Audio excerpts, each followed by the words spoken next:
कि अगर कमजोर देशों को तत्काल मदद मुहैया नहीं कराई जाती तो कोरोना वायरस की चपेट में आने वाले लोगों की संख्या 100 करोड़ तक पहुंच सकती है।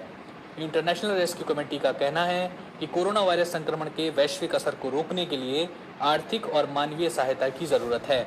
आईआरसी के मुताबिक अफगानिस्तान और सीरिया जैसे युद्ध से तबाह हुए देशों में तत्काल फंडिंग की जरूरत है और इसके लिए समय बेहद कम है, वरना संक्रमण से तबाही बढ़ती जाएगी।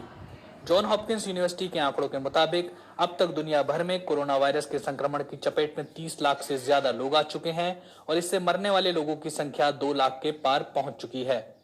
डब्ल्यूएचओ और इंपीरियल कॉलेज लंदन के आंकड़ों के आधार पर तैयार की गई आईआरसी की रिपोर्ट में कहा गया है कि दुनिया भर में कोरोना वायरस संक्रमण के मामले 50 करोड़ से 100 करोड़ के बीच हो सकते हैं, यानी 1 अरब।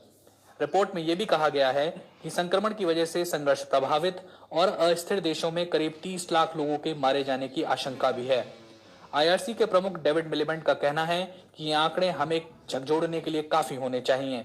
दुनिया के सबसे कमजोर और युद्ध की मार झेल रहे देशों में यह महामारी क्या असर डाल सकती है, इसका पता चलना अभी बाकी है।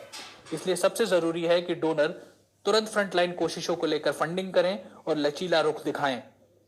सरकार को मदद करने की राह में आने वाले अवरोधों को हटाने के लिए मिलकर काम करना चाहिए और इसके लिए सभी देशों को एक दूसरे से हाथ मिलाना होगा।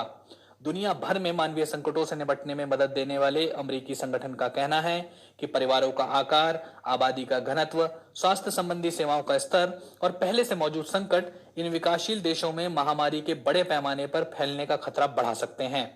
कई विकासशील देशों में अभी कोरोना मरीजों और उससे मरने वाले लोगों की संख्या कम दिख रही है, लेकिन जानकारों का मानना है कि असली आंकड़े कहीं ज्यादा हो सकते हैं, क्योंकि अभी वहां पर टेस्टिंग उस लेवल पे नहीं आई जिस लेवल पर होनी चाहिए। डॉक्टर्स विदाउट बॉर्डर्स की कैरोलिन सेगविन इन दिनों यमन में काम कर रही हैं और उनका कहना है कि यहां कोरोना वायरस से लोगों का मरना शुरू हो चुका है और वो भी अस्पतालों के बाहर। उन्हें यकीन है कि यहां पर यह बीमारी लोकल ट्रांसमिशन के दौर में पहुंच चुकी है, लेकिन टेस्टिंग की संख्या बेहद कम है, इसलिए कोरोना संक्रमण के सही नंबर नहीं मिल रहे। कैरोलिन के मुताबिक यहाँ का हेल्थ सिस्टम पूरी तरह से ढह चुका है और स्वास्थ्य मंत्रालय इस बीमारी से निपटने के लिए कतई तैयार नहीं है। इन देशों में सबसे बड़ी चिंता यह है कि कोरोना वायरस के मरीजों के इलाज के लिए जो समुचित मेडिकल उपकरण चाहिए वो यहाँ है ही नहीं।